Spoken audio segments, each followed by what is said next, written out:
యావత్ భారతదేశం వెలుపున ఇవాళ ప్రతి ఇంట్లో, ప్రతి గల్లీల, ప్రతి సందుల బొందుల, ప్రతి రోడ్డు మీద, ప్రతి 3 బజార్ల కాడ ముచ్చట్లు పెట్టే ఏందయ్యా అంటే ఇవాళ పహల్గం ఇవాళ ఉగ్రవాదులు ఇవాళ పాకిస్తాన్ని వేటాడుతుంది భారత్, వదబడుతుంది. ఇప్పటికే 30 మంది ఉగ్రవాదులను హతం చేసింది. ఇక చూసుకో అని చిట్కలేస్తుంది ఇప్పుడు భారత్. ఇప్పుడు పాకిస్తాన్లో ఇక అసలు అన్నమో రామచంద్ర అనే కాడికి వచ్చింది కథ. ఇక మరి జనాలు ఇప్పుడు మన భారతదేశము పాకిస్తాన్ని ఏ రకంగా ఇచ్చేయాలనే కోపం మీద ఉందో, ఇప్పుడు అంతకంటే ఎక్కువ కోపం మీద పాకిస్తాన్లో ఉన్న జనాలే ఇవాళ పాకిస్తాన్ సర్కారు మీద ఇసురుక పడుతున్నారు, మరలబడుతున్నారు. ఇక ఏదో అయితట్టే ఉన్నది, మాకు బువ్వలేక బుగ్గిలేక అన్నమో రామచంద్ర అంటుంటే ఇక్కడ వీళ్ళకి ఏం పనిపాట లేదా, ఎందుకు ఈ రకంగా యుద్ధానికి తెగబడి వాళ్ళు వస్తున్నారు ససేమిరా అంటట్టుగా మరి వీళ్ళు పద్ధతి పడుతున్నట్టుగా వీళ్ళు ఎందుకు ఉంటలేరు అనేది ఇక ఇప్పుడు జోరుదారుగా ఇక ఇప్పుడు దేశం వెలుపున ఇదే చర్చ నడుస్తుంది. ఇక మరి చూడాలి అసలు ఏంది ఏం కథ అనేది.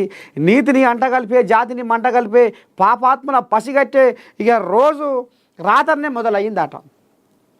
రాత్రనే అర్ధరాత్రే ఇక మరి బాంబులతోటి ఇక మరి ఎక్కడికక్కడ బందోబస్తుతోటి మన భారతదేశము పాకిస్తాన్ని ఇక ఎంతవరకైనా పురస్తే అన్నట్టుగా మరి తెగబడ్డది. ఆర్మీ ఎక్కడికక్కడ వాళ్ళని తిప్పి కొడుతున్నారు. చూద్దాం మరి ఆ కథ మొదలైందో ఏందో. ముందుగా మనం ఇదే తీసుకుందాము. ఏం జరుగుతుంది, ఏంది ఏం కథ. ఇగో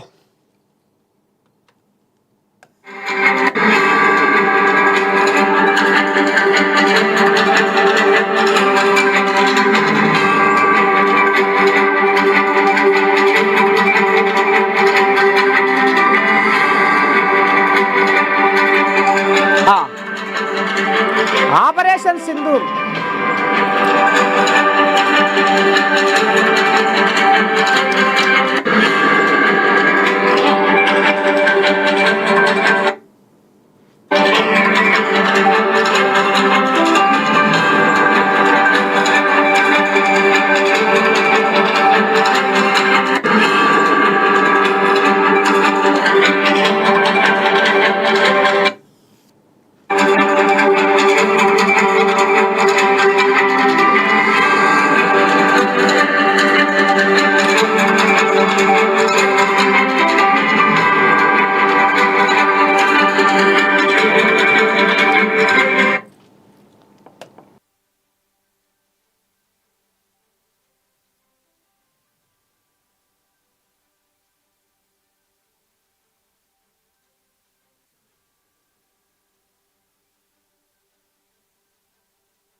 ఇంకో ఇది కథ.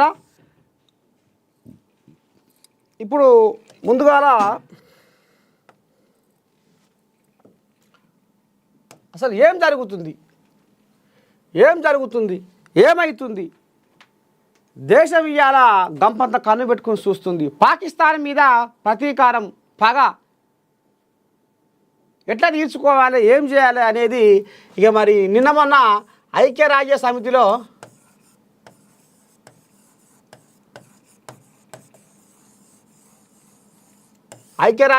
భద్రతా మండలిలో ఈ పాకిస్తాన్ ఒకడు శాశ్వత ప్రతినిధిగా అక్కడ ఉన్నాడట. ఐక్యరాజ్య సమితి భద్రతా మండలిలో ఒకడు పాకిస్తానోడు శాశ్వత ప్రతినిధిగా అక్కడ సంసారం చేస్తుండు ఈ మోతవారి. ఇక ఈ మోతవారి ఎటనన్నా చేసి తనకు అనుకూలంగా మాట్లాడే విధంగా 15 దేశాల ప్రజాప్రతినిధులను పిలిపిస్తే అలా ఏ ఒక్కడు కూడా ఈ పాకిస్తాన్కు సపోర్ట్గా మాట్లాడలేదట. ఈ పాకిస్తాన్ వాళ్ళు ఏమంటారు అంటే ఇది కావాలని మోడే చేపించిండు, మోడే ఈ రకంగా దాడి చేయించి అది మళ్ళీ మా మీద రుద్దుతుండు అని ఇప్పుడు పాకిస్తాన్ వాళ్ళు ఒగల మాటలు మాట్లాడుతుర్రు. అలా ఎవరైతే ఈ శాశ్వత ప్రతినిధి మహమ్మద్ అహ్మద్ ఉందని పేరు, ఆ బద్మాష్ గాడు ఇప్పుడు మోడే చేపించిండు, దీని కారకుడు మోడే అని మళ్ళీ ఇటే దాన్ని రుబ్బుతురు. అంటే ఎంత తెలివికల్ల మొగోళ్ళో చూడురి. మరి మోడీ ఏమైనా తెలివికల్లోడా? ఆయన ఏమైనా తెలియదొక్క పిండమా? ఆధారాలతోటి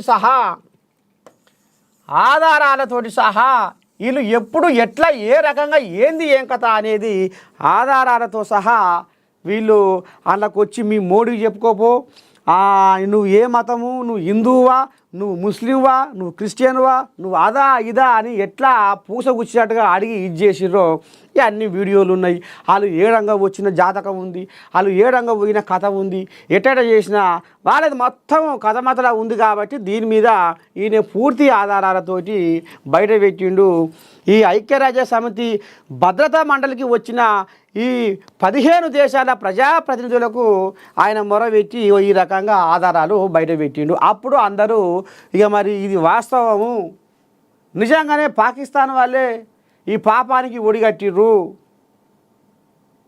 అని ఇప్పుడు ఈ పాకిస్తాన్ వాళ్ళకు ఏ దేశం వాళ్ళు కూడా సపోర్ట్ చేస్తలేరు. ఇక నిన్న మొన్న అది మన టర్కీ ఏదో పంపించింది వాళ్ళకి సపోర్ట్గా, వాళ్ళకి ఏదో నడిపిస్తుంది అనేది సరే, అది కొంత మేరకైతే ఇక మరి నిన్న మొన్న ఈయన చైనా వాళ్ళు కూడా వీళ్ళకు పాకిస్తాన్ వాళ్ళకు సపోర్ట్ చేస్తున్నారు అంటే ఈయన భద్రతా మండలిలో మాట ముచ్చట అయిపోయినాక బయటకు వచ్చినాక మీడియా పాయింట్ కాడ చైనా ప్రతినిధి మాట్లాడుకుంటూనే పోయిండు, నోరు ఇప్పకుంటూనే పోయిండు. అంటే లోపటంగా వాళ్ళకు కూడా ఉన్నది, నిజంగానే పాకిస్తాన్ వాళ్ళే ఈ రకంగా తెగబడి పాపం చేసిరు, వాళ్ళకు మనం సపోర్ట్ చేయొద్దు అనేది వాళ్ళకు సరే బయట పగ ఉన్న, అది లోపల పగ ఉన్న బయటికి మాత్రము వాళ్ళు పాకిస్తాన్కు మేము సపోర్ట్ చేస్తున్నాం అన్నట్టుగా మరి కనపడతలేదు. వాళ్ళు కూడా ఆ ప్రతినిధి కూడా చైనా ప్రతినిధి కూడా మాట్లాడుకుంటూనే పోయిండు. నిన్న మొన్నటిదాకా మాకు బంగ్లాదేశ్ వాళ్ళ సపోర్ట్ ఉంది, టర్కీ వాళ్ళ సపోర్ట్ ఉంది, చైనా వాళ్ళ సపోర్ట్ ఉంది అని కూతలు కూసిన పాకిస్తాను ఇక ఓ భయం జ్వరపడ్డది. ఇప్పుడు అందరూ ఎక్కడికక్కడ పీక్కుంటున్నారు. ఇప్పుడు ఇండియా ఆర్మీ వాళ్ళని ఏ రకంగా ఎదుర్కోవాలో ఆ రకంగా ఎదుర్కొంటుంది. వాళ్ళ మీద నిప్పుల వాన కురిపిస్తుంది, అతలాకుతలం అయిపోతట్టుంది పాకిస్తాను. దానికి వీళ్ళు ఇంకా మేము ఏ రకంగానైనా ఎదుర్కొంటాం, అది ఇది కూసుకో అని బొల్లి కూతలు కూస్తుర్రు.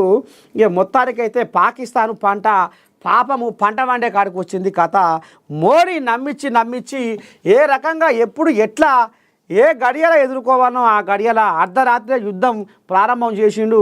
ఇక రేపటి సంది మూత మోగే కాడికి వచ్చింది కథ.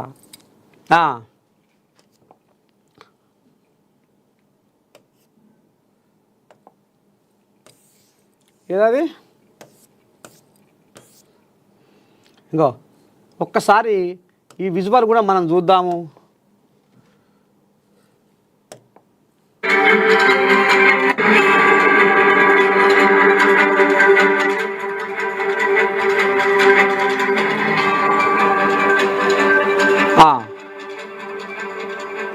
ఆగమాగం జగన్నాథం అవుతుంది.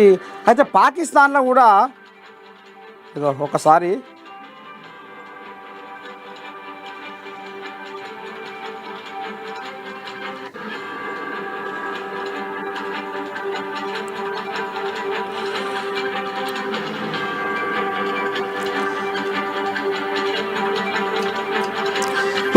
పాకిస్తాన్లో జైషే మహమ్మద్, లష్కరే తోయిబా, హిజ్బుల్ స్థావరాలు మొత్తం 7 కాడికి పగ్గంపాటు చేసినట్టుగా కనపడుతుంది.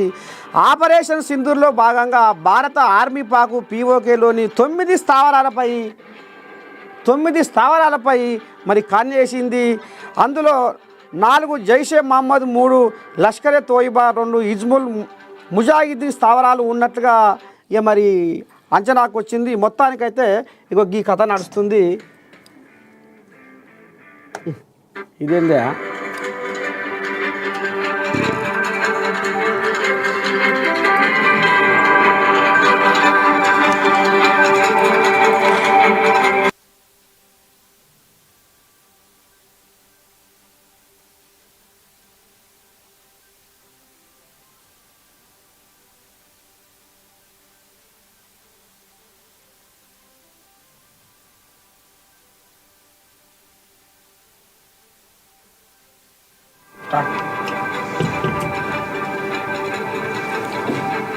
ఇగో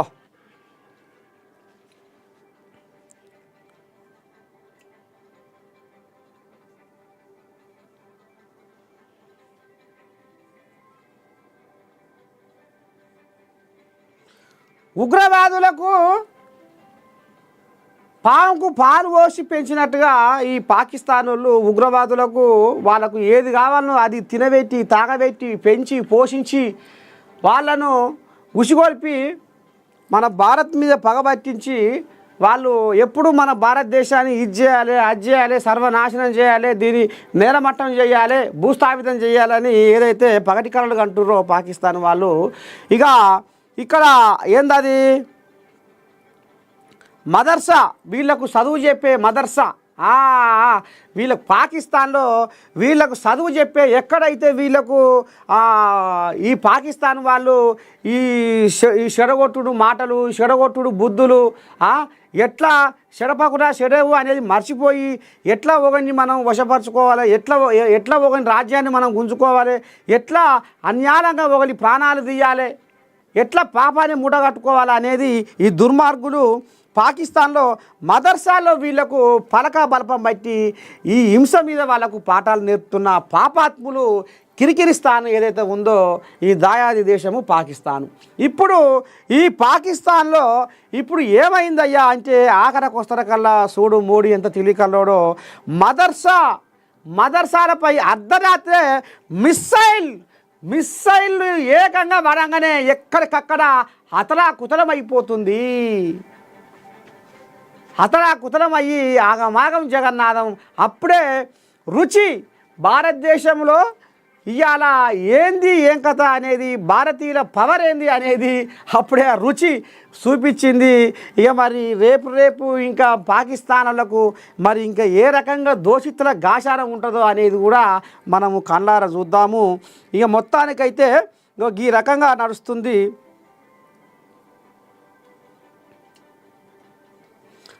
అక్కడ ఒక సమాజి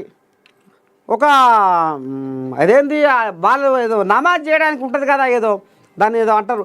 ఆడికి కొంతమంది ఈ ముస్లిమ్స్ పోయి ఆ ప్రార్థన చేస్తుంటే అందులో కొంతమంది మనం భారతదేశం మీద ఇది ఇట్లా మనం యుద్ధం చేయాలి, దాన్ని మొత్తం ఇది చేయాలి, దాన్ని వశపరచుకోవాలి, అది అట్లా ఇది ఇట్లా అని ఏదేదో కళ్ళబొలి మాటలు మాట్లాడి భారతదేశం మీద మనం యుద్ధానికి సిద్ధంగా ఉండాలి అది ఇది అంటే, అయ్యా మా కడుపు కాలుతుంది, మా కారు కాలుతుంది, ఒక్కరు కూడా భారతదేశం మీద మనం యుద్ధం చెయ్యాలి అని అనుకునేటోళ్ళు చేయలేవట్టురు అంటే ఒక్క పిల్ల కూడా చేయలేవట్లేదంట. అంటే పాకిస్తాన్ జనాలే పాకిస్తాన్ సర్కారు మీద తిరగబడే టైము దగ్గరికి వచ్చింది.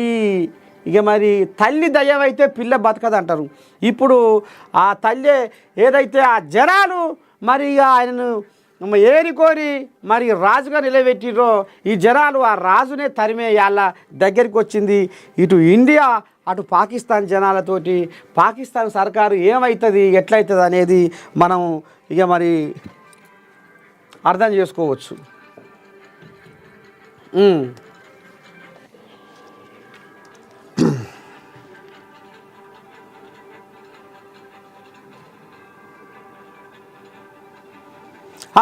ఇప్పటికీ 8 మంది ఉగ్రవాదులు అంటే ఇప్పటిప్పుడే వార్తలు వస్తున్నాయి. ఎంతమంది పిల్లగా 80 మంది ఉగ్రవాదులు హతమైనట్టుగా మనకు ఇప్పుడే సమాచారం వస్తుంది. మొత్తానికైతే మోడీ ఆపరేషన్ సింధూరు 80 మంది ఉగ్రవాదులు హతం. 80 మంది ఉగ్రవాదులు హతం. ఆపరేషన్ సింధూరు పేరిట పాకిస్తాన్ పీఓకే ప్రాంతాల్లో భారత్ నిర్వహించిన మెరుపు దాడుల్లో 80 మంది ఉగ్రవాదులు హతమయ్యారు. 80 మంది ఉగ్రవాదులు హతమైనట్లు ఇండియా టుడే కథనం ప్రచురించింది. ఇక మనోళ్ళ పానం జరంతా నిమల పడుతుండొచ్చు, సలపడుతుండొచ్చు, అమ్మ అని జర ఊపిరి పీల్చుకుంటుండొచ్చు. ఈ ఆపరేషన్కు సంబంధించిన అధికారిక వివరాలను ఉదయం 10 గంటలకు కేంద్రం ప్రకటించే అవకాశం ఉంది. మొత్తం 9 ఉగ్రవాద స్థావరాలపై భారత్ మెరుపు దాడులు చేసింది. ఇది కేవలము ఇది కేవలము ఏమంటారు దాన్ని షాంపిల్ అన్నట్టు ఇది టీజర్ మాత్రమే. ఇది కేవలము టీజర్ మాత్రమే. ముసుళ్ళ పండుగ ముందరుంది. ఇలాంటి దాడులు ఇంకా ఎన్నో జరుగుతాయని మన భారత్ అప్పుడే సంకేతాలు ఇచ్చింది వాళ్ళకు. కొడుకులు ఇప్పుడు ఇది ఇక ఇంట్లోనే పోయాలి, ఇక ఆయనే తినాలి, ఆయనే ఎరగాలి. ఇప్పటికైతే 80 మంది ఉగ్రవాదులు మాత్రం హతమైపోయిర్రు.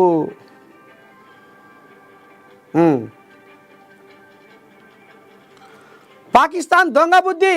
పాకిస్తాన్ తన కుటిల బుద్ధిని మరోసారి బయటపెడుతుంది.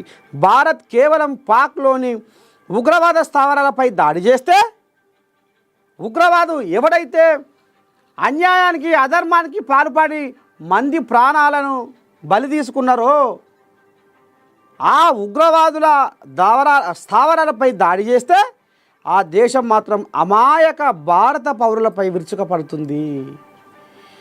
నార్త్ కాశ్మీర్లో ఎల్ఓసి వెంట ఉన్న గ్రామాలపై ఫిరంగులతో దాడులు చేస్తుంది. ఈ దాడుల్లో తంగ్దర్ గ్రామంలో ఓ కాశ్మీర్ పౌరుడి ఇల్లు పూర్తిగా ధ్వంసమైంది. 3 సాధారణ పౌరులు మరణించారు. పాక్ కాల్పులను ఇండియన్ ఆర్మీ తిప్పికొట్టింది. ఇక చూసుకో ఎంతవరకైనా పురస్తా అన్నట్టుగా భారత్ తెగబడ్డది. అయితే ఇక్కడ జైషే మహమ్మద్ కథ ఇగో ఇదే. బిన్ లాడెన్ ఆశీస్సులతో పాకిస్తాన్కు చెందిన మౌలానా మసూద్ అజహర్ 2000 జనవరిలోనే జైషే మహమ్మద్ అనే ఉగ్రవాద సంస్థను ప్రారంభించిండు. ఈ బద్మాష్ బచవాజీ లంగా దొంగ. అతనికి పాక్ ఐఎస్ఐ అండదండలు పుష్కలంగా ఉన్నాయి. జమ్ ప్రధాన కేంద్రం పాక్లోని బహల్పూర్లో ఉంది. అయితే ఇది జే&కే అసెంబ్లీ పార్లమెంట్పై దాడి చేసింది జైషే మహమ్మదే. 2016లో పఠాన్కోట్ ఉరి స్థానిక స్థావరాలపై 2019లో పుల్వామా దాడి చేసి మన సైనికులను బలి తీసుకున్నది. ఇక పాపం పండవనేది కొడుకులకు.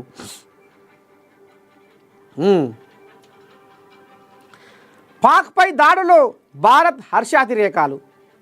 ఇగో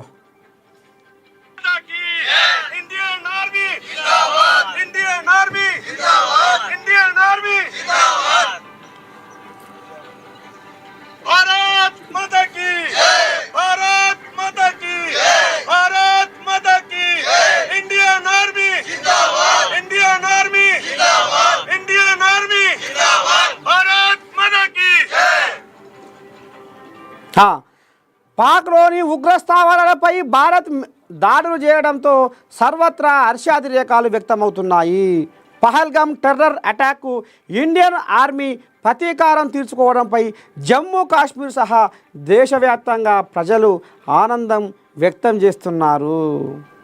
జే&కేలో యువత భారత్ మాతాకి జై, ఇండియన్ ఆర్మీ జిందాబాద్ అంటూ నినాదాలు చేశారు. యూపీలోని ప్రయాగ్రాజ్లో టపాకాయలు కాలుస్తూ సంబరాలు చేసుకుంటున్నారు. అప్పుడే ఇంకా తాజా వార్తలు మరి మీకు వినిపించే ప్రయత్నం మన ఏఎన్ఎం చేస్తూనే ఉంటుంది. మొత్తానికైతే భారతదేశ జనాలు ఇవాళ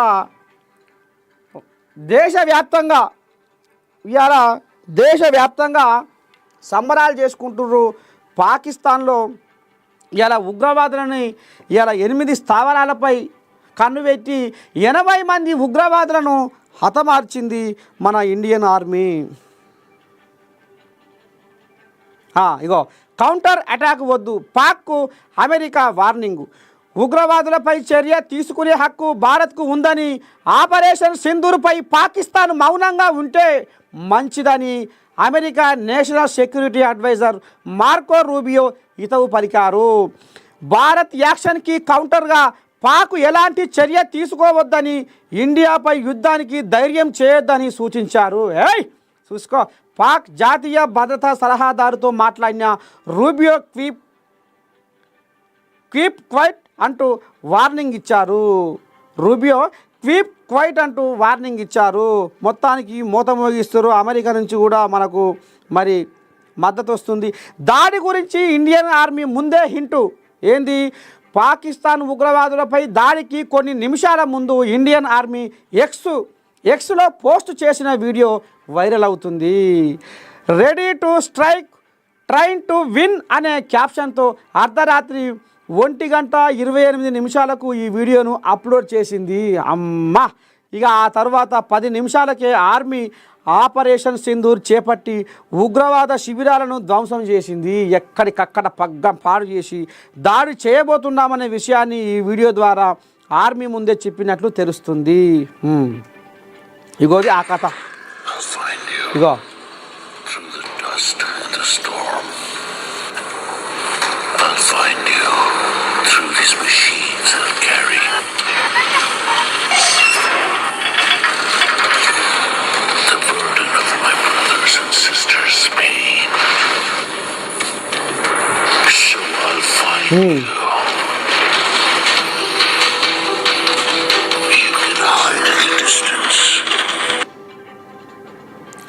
భారత్ పాక్ సంయమనం పాటించాలి. యుఎన్ చీఫ్ పాక్లోని ఉగ్ర స్థావరాలపై భారత్ దాడి చేసిన నేపథ్యంలో ఐక్యరాజ్య సమితి సెక్రటరీ జనరల్ ఆంటోనియో గుటెరస్ ఆందోళన వ్యక్తం చేశారు.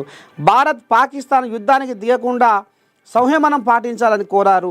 2 దేశాల మధ్య మిలిటరీ ఘర్షణలను ప్రపంచం తట్టుకోలేదని వ్యాఖ్యానించారు. ఈ మేరకు secretary general spokes person Stephen ఒక ప్రకటన విడుదల చేసిండు. ఎవడుకుంటాడు? మన దేశం ఆగమైపోతుంటే వీడికే రక్తం మరిగిపోతుంటే ఊకుంటారా? జైషే మహమ్మద్, లష్కరే తోయిబా, హిజ్బుల్ స్థావరాలు ధ్వంసం.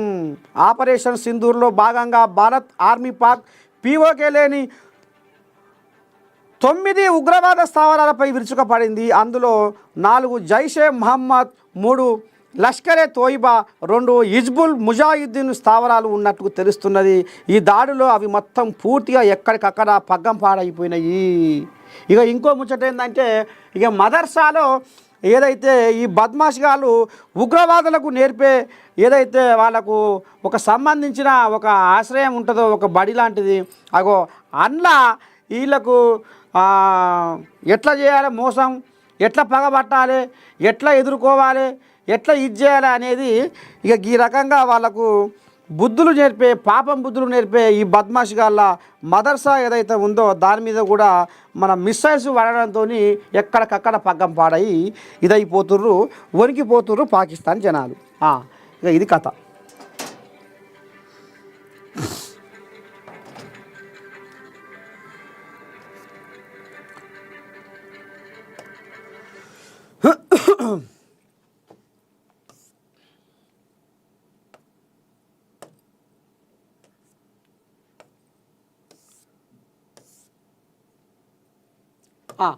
ఇక పోదాం పత్రికల జాతకంలో పోదాం.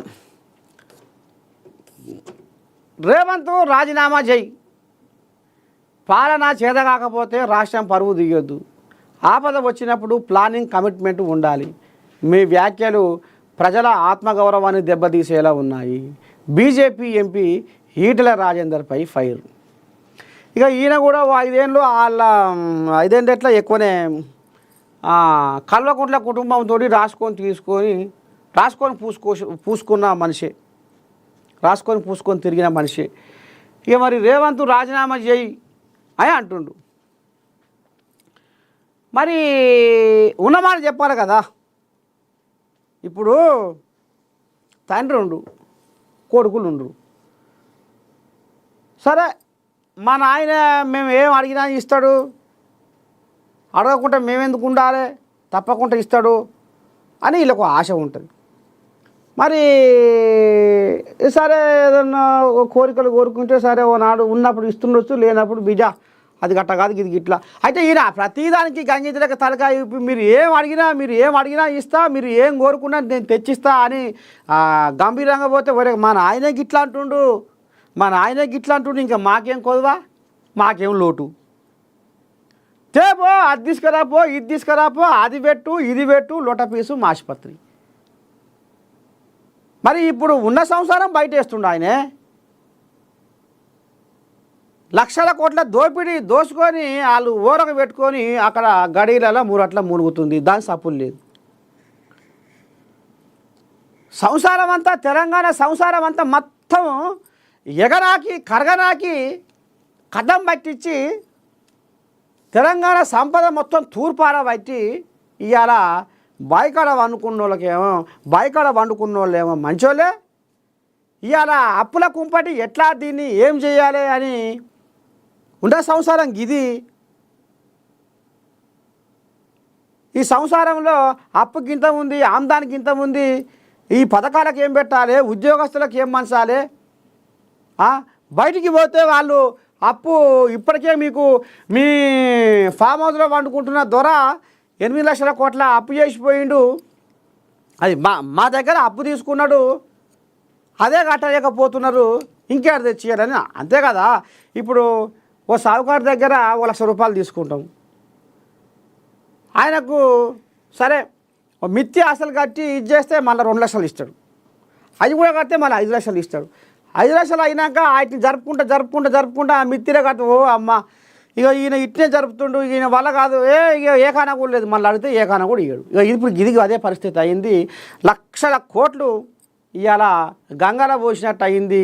ఇవాళ నిట్ట నిలువున ప్రజల సొమ్మును లూటి చేసి దోసుకొని ఇక వాళ్ళ పని మీద వాళ్ళు ఉంటే ఇప్పుడు ఆ ఉచ్చు రేవంతమయ్య మెడకు పడ్డది. మరి ఇప్పుడు రేవంతమయ్య ఏం చెప్పాలి? ఉన్నది ఉన్నట్టు తెలంగాణ ప్రజలకు చెప్పాలి. ఆడ కుండల బువ్వ లేకుండా ఓ మా ఇంట బువ్వ మస్తుకుంది రారా అంటే వచ్చినాక బువ్వ పెట్టకపోతే ఊకుంటారా?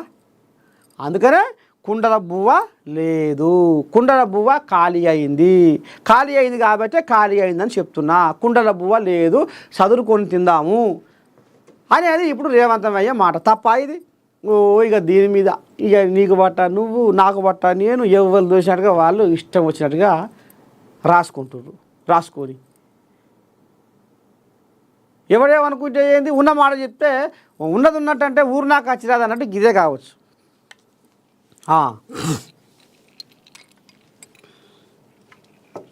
ఇగో సీతక్క అంటుందిగా, ఉన్నది ఉన్నట్లు చెబితే తప్పే ఉంది, సీఎం మాటలు అవహేళన చేయడం మూర్ఖత్వం, ప్రభుత్వం బాధను పేదలతో పంచుకోవద్దా?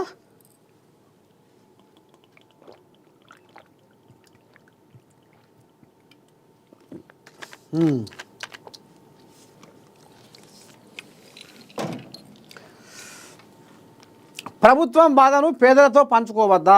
రేవంత్ రెడ్డి వ్యాఖ్యలపై మంత్రి సీతక్క. ఇక వీళ్ళదో కథ.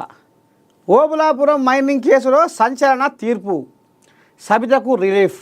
ఈ మైనింగ్ మాజీ మంత్రి సబితా ఇందారెడ్డికి సిబిఐ కోర్టులో ఊరట దక్కింది. ఈ కేసులో A1 నుంచి A7 వరకు సిబిఐ కోర్టు శిక్ష ఖరారు చేసింది. A8 కృపానందం, A9 సబితా ఇందారెడ్డిలను నిర్దోషులుగా ప్రకటించింది.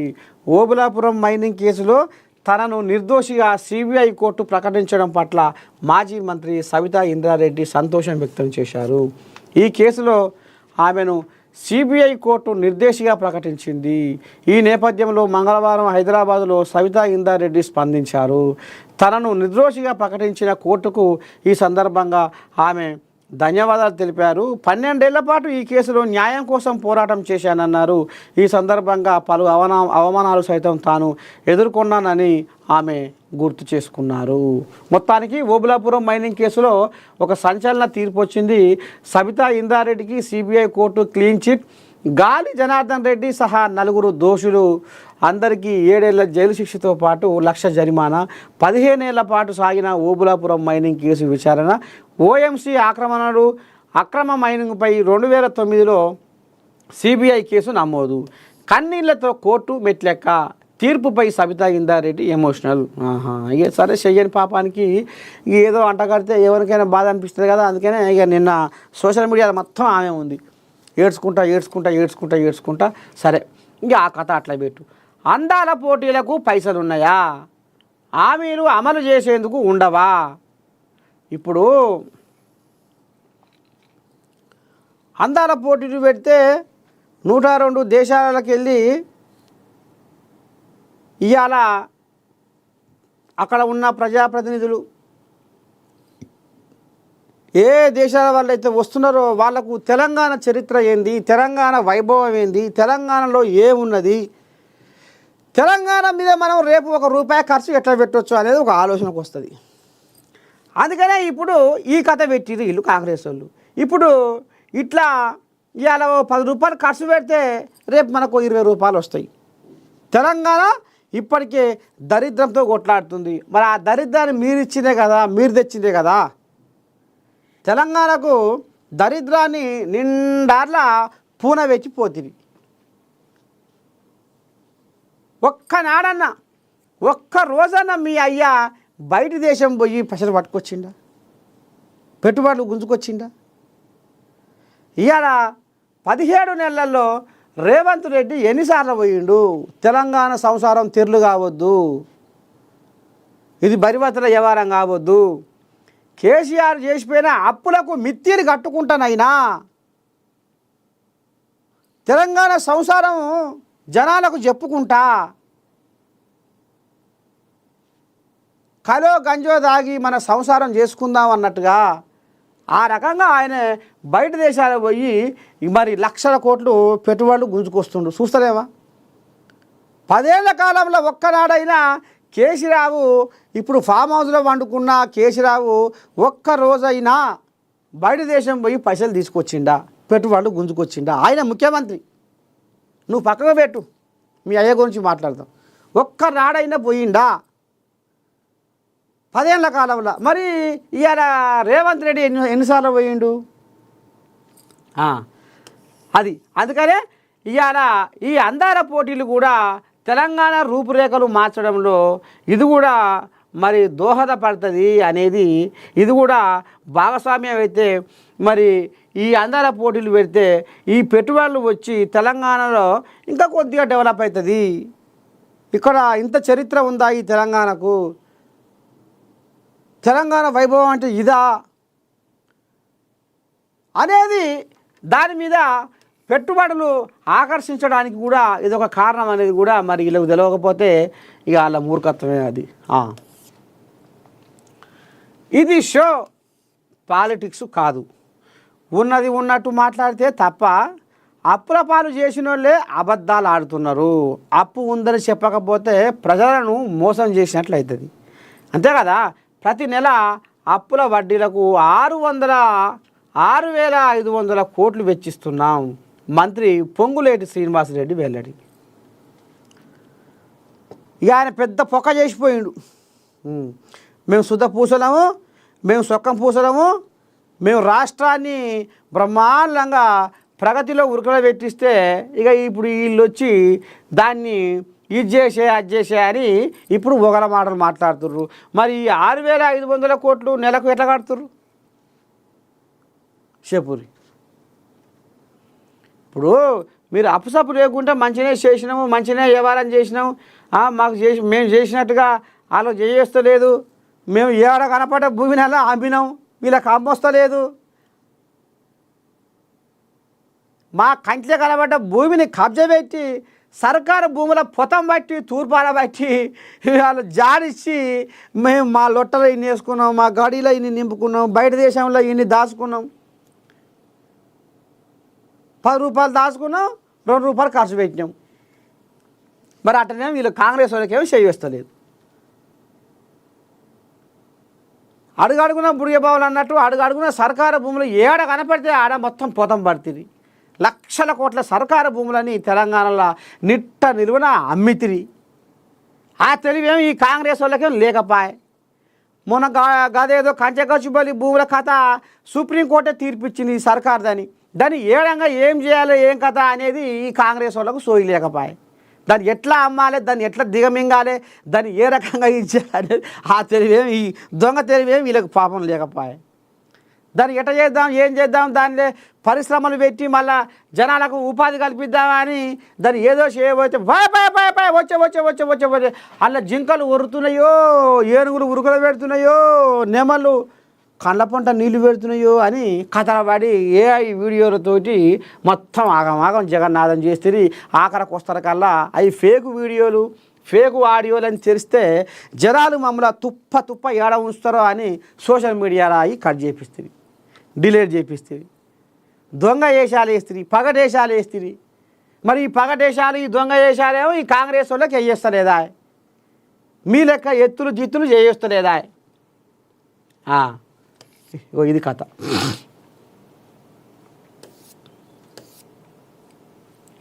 ఇక అర్థం చేసుకురు. ఆర్టీసీ సమ్మె వాయిదా. ఇక సరే చర్చలు జరిపిర్రు.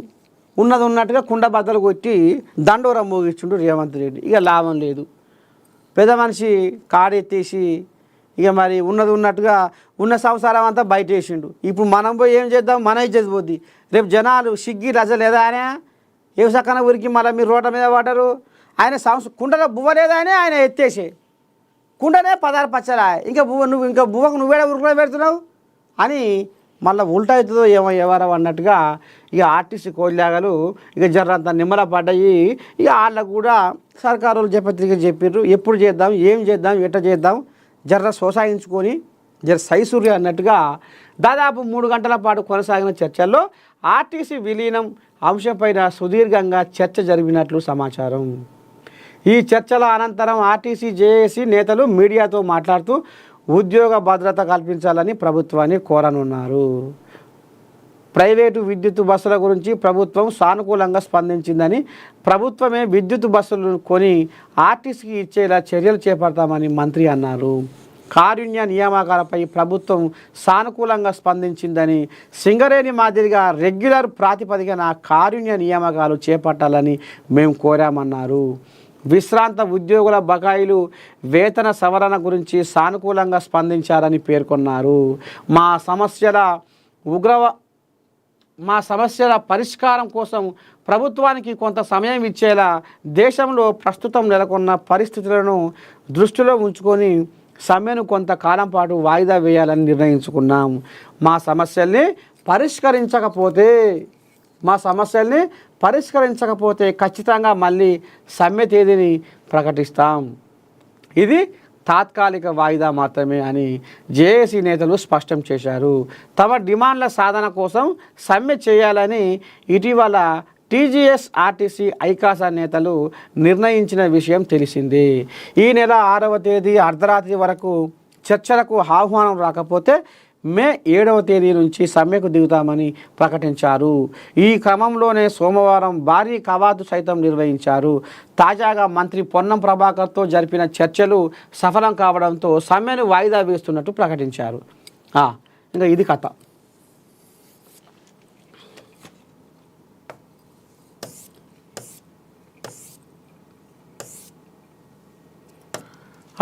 నమస్తే తెలంగాణ వచ్చింది.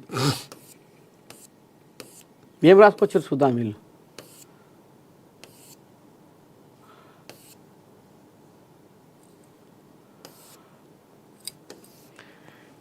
కాడి పారేసిన రేవంత్,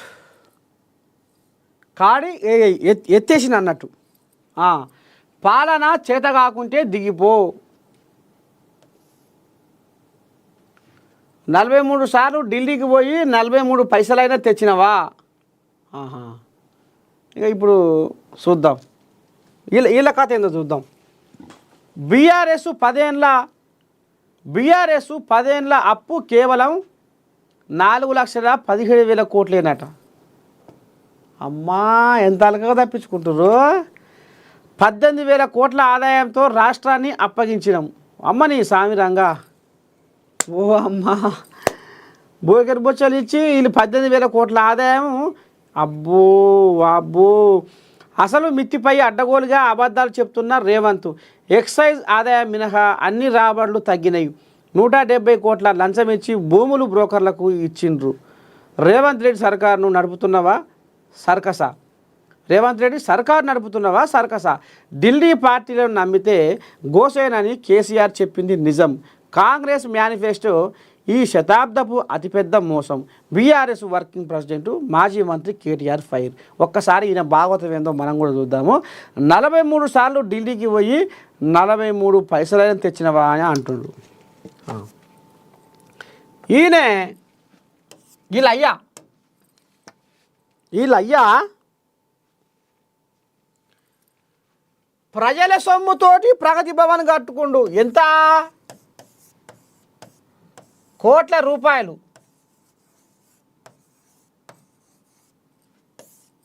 50 కోట్లతోటి ప్రగతి భవన్ కట్టుకుండు. ఈయన ప్రగతి భవన్ నుంచి ఫామ్ హౌస్ పోతందుకు ఏడాదికి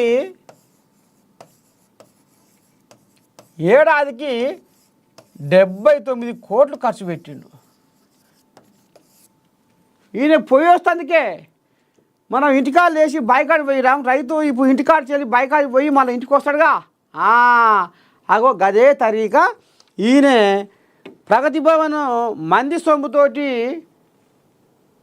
ప్రజాధనాన్ని లూటి చేసి 50 కోట్లు ఖర్చు పెట్టి ప్రగతి భవన్ కట్టుకొని ఈ ప్రగతి భవన్ నుంచి ఫామ్ హౌస్ ఎర్రవల్లిలో ఉన్న ఫామ్ హౌస్ కాడికి పోతందుకు ఏడాదికి ఆడికి పోయి పొలం ఎట్టడం ఉంది, బైకాడ ఏమేమి నడుస్తుంది, ఏమేమి పండిస్తుర్రు, ఏమేమి కూరగాయలు పండిస్తుర్రు, ఏమేమి వర్షేని పంట పండిస్తుర్రు, ఏమేమి ఆరుతడి పంటలు పండిస్తుర్రు, ఇంకా ఏం కథ నడుస్తుంది అని ఈ ఏడాది పేరు మీద ప్రగతి భవన్ నుంచి ఎర్రవల్లి ఫామ్ హౌస్ పోతందుకు ఏడాదికి 79 కోట్లు ఖర్చు పెట్టిన గనుడు ఇగో ఈ దొర.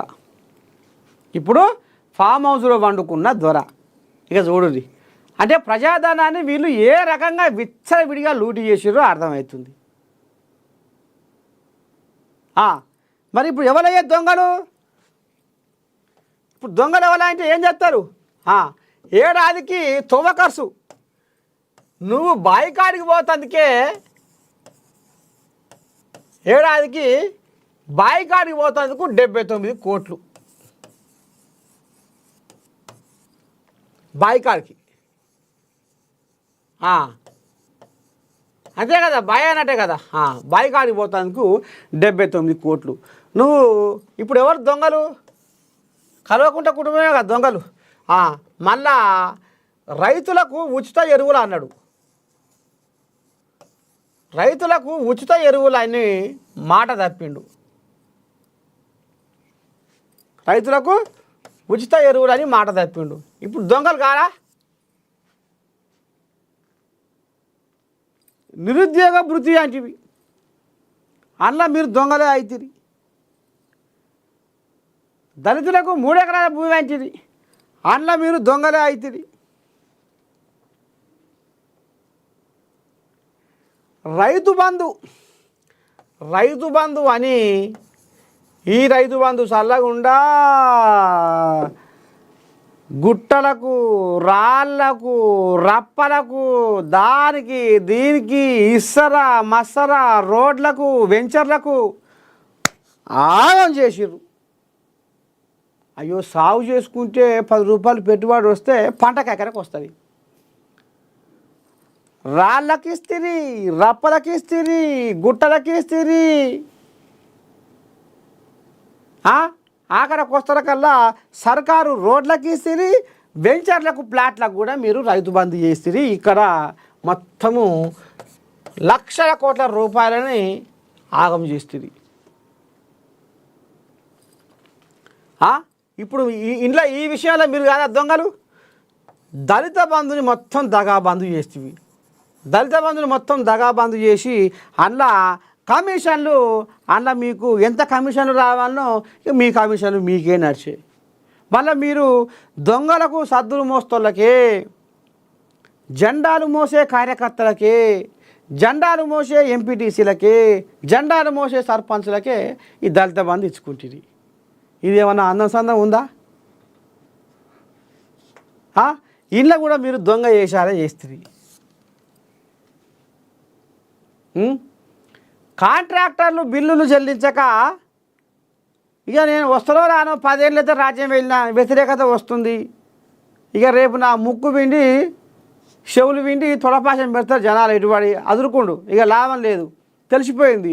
ఇక కాంట్రాక్టర్ బిల్లులు కూడా ఇవ్వకుండా వచ్చే ప్రభుత్వం అది ఎటనైనా పోని ఏమైనా చేసుకొని అని వాళ్ళ బిల్లులు ఎగ్గొట్టి వాళ్ళకి ఎగనామం పెడుతుంది. సర్పంచుల పెండింగ్ బిల్లులు ఇవ్వకుండా వాళ్ళని అరిగోస పెడుతుంది. వాళ్ళ ఆత్మహత్యలకు కారకూడ అవుతుంది. ఇప్పుడు ఫామ్ హౌస్లో వండుకుంటుంది.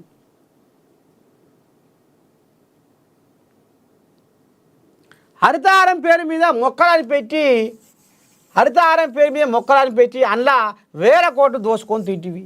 కాళేశ్వరం ప్రాజెక్ట్ అని కట్టి అందులో 1,00,000 కోట్లు దోసుకొని తింటివి.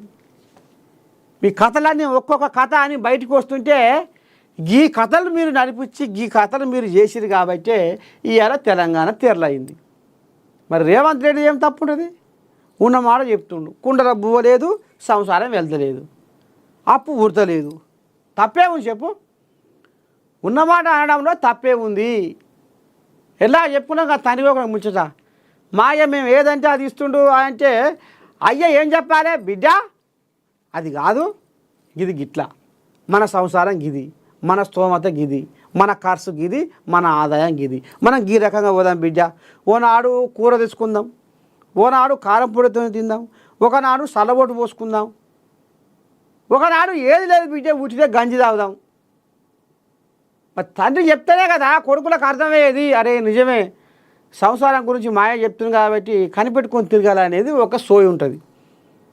అందుకని ఇలా రేవంత్ రెడ్డి తప్పేం చేయలే, తప్పేం మాట్లాడలే. ఇలా ఒకడొకడు ఇలా అసమర్థుడని, ఇలా అదని, ఈ గిట్ట మాట్లాడుతుందా ముఖ్యమంత్రి అని అనుకుంటారు. కానీ ఉన్నది ఉన్నట్టుగా చెప్పిండు.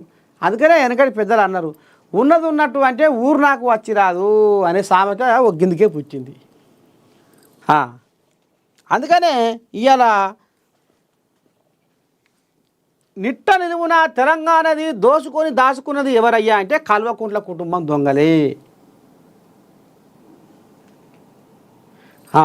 ఇగో ఇగో ఇలా భాగవతము ఈ రకంగా ఉంది. ఇక రేపు మళ్ళా మరికొని ముచ్చటతోటి ఏ పేపర్లలో ఏం జాతకం ఉందో రాసుకొని వస్తా, పట్టుకొని వస్తా. అంతవరకు